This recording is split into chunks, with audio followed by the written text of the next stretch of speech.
அண்மைச் செய்தி. பெங்களூரு சின்னசாமி ஸ்டேடிய வளாகத்தில் ஏற்பட்ட கூட்ட நெரிசலில் பலர் உயிரிழந்த செய்தி அதிர்ச்சி அளிப்பதாக கர்நாடக முதல்வர் சித்தராமையா அறிவிப்பு வெளியிட்டிருக்கிறார்.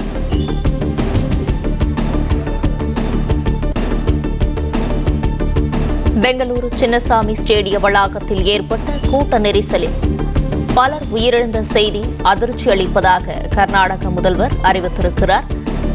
இதுகுறித்தான கூடுதல் விவரங்களை வழங்கவிருக்கிறார் விதான் சௌதா. முதல் சின்னசாமி ஸ்டேடியம் வரை பல்லாயிரக்கணக்கான ரசிகர்கள் ஒரே நேரத்தில் திரண்டதாகவும் கர்நாடக முதல்வர் சித்தராமையா அறிவித்திருக்கிறார். தற்போது இது குறித்தான விவரங்களோடு இணைந்திருக்கிறார் செய்தியாளர் பாண்டியராஜன். விவரங்களை வழங்கலாம். பெங்களூரு அணி வெற்றி கொண்டாட்டத்தின் போது கூட்ட நெரிசலில் உயிரிழந்தது தொடர்பாக கர்நாடக முதலமைச்சர் சித்தராமையா ஒரு அறிக்கை ஒன்றை அளித்திருக்கிறார். அவருடைய சமூக வலைதள பக்கமான எக்ஸ் தளத்தில் அவர் வெளியிட்டிருக்கக்கூடிய அறிக்கையில பெங்களூர் சின்னசாமி மைதானத்தில் RCB அணியின் வெற்றியை கொண்டாடும் போது ஏற்பட்ட நெரிசலால் பலர் உயிரிழந்து சிலர் மோசமாக காயமடைந்த செய்தியை கேட்டு மிகுந்த அதிர்ச்சி அடைந்ததாக அவர் குறிப்பிட்டிருக்கிறார்.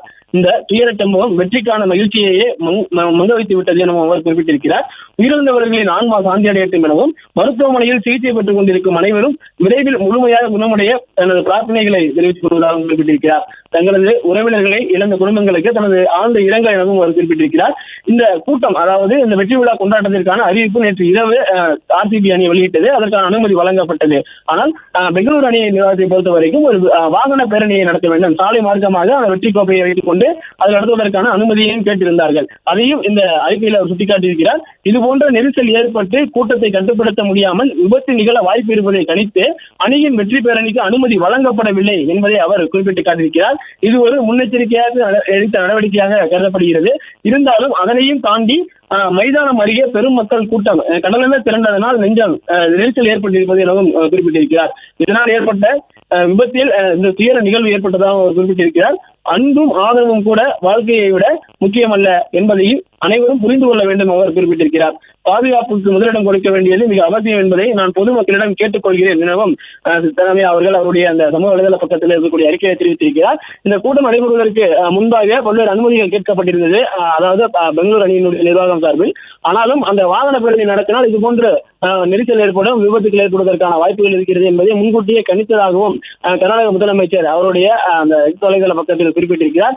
ஆனாலும் எதிர்பார்த்ததை விட அளவுக்கு அதிகமான கட்டுக்கடங்காத கூட்டம் என குறிப்பிட்டிருக்கிறார். அதாவது கூட்டத்தை கடல் போல இருப்பதாக அவர் அந்த அறிக்கையில் குறிப்பிட்டிருக்கிறார். அவ்வளவு கூட்டம் அங்கே வந்ததன் காரணமாக இந்த இழப்புகள் ஏற்பட்டிருக்கிறது.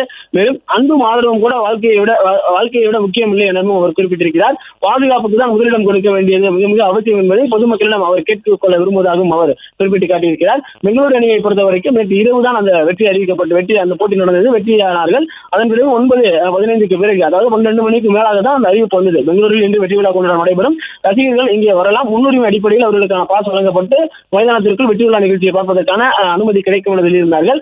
ஆனால் வாகன பேரணியும் கேட்டிருந்தார்கள். அதாவது வெற்றி பெற்ற பின் வெற்றி கோப்பையை வீரர்கள் கையில் வைத்துக் கொள்வார்கள், ஒரு வாகனத்தில் இருப்பார்கள். அவர்கள் சாலை மார்க்கமாக அந்த விதான் சௌதா பகுதி வழியாக சின்னசாமி ஸ்டேடியம் வருவதற்கான ஒரு அனுமதியை கேட்டிருக்கப்பட்டது.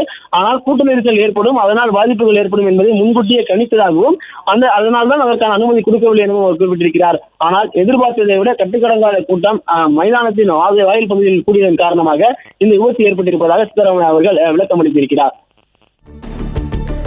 விவரங்களுக்கு நன்றி பாண்டியராஜன். பிளே ஸ்டோர் மற்றும் ஆப் ஸ்டோரில் இருந்து பாலிமர் செயலியை QR கோடு மூலம் பதிவிறக்கம் செய்யுங்கள். செய்திகளை உடனுக்குடன் பெறுங்கள்.